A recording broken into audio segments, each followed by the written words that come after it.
steal by Curry, chased by Crowder. Curry bobbled it, gets it out to Thompson.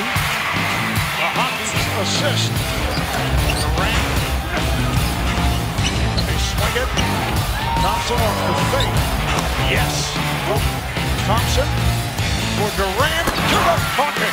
Kevin Durant. I tell you what, next time you see him this two in a row, you may see Bigfoot outside the game as well.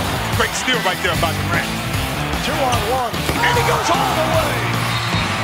Stuffing over LeBron James. Curry on a beautiful step back and knocks down a three. Wayne Wade being the willing passer, that'll happen. Nice move by Curry, having 22%, and I mean, this is 1 to 3. And since that loss, that's where Cleveland has struggled. Here's Curry off a nice lead pass. Curry for three. Yes. Problem right now, you need help for Tristan Thompson. Here's Durant from way downtown. Game day, followed by the Rockets.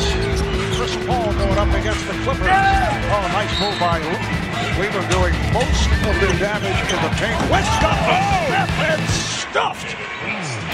David West, 15 rebounds, 8 assists. Young, yes. Deegan rebounded. There you go, other places. As Durant knocks down another three.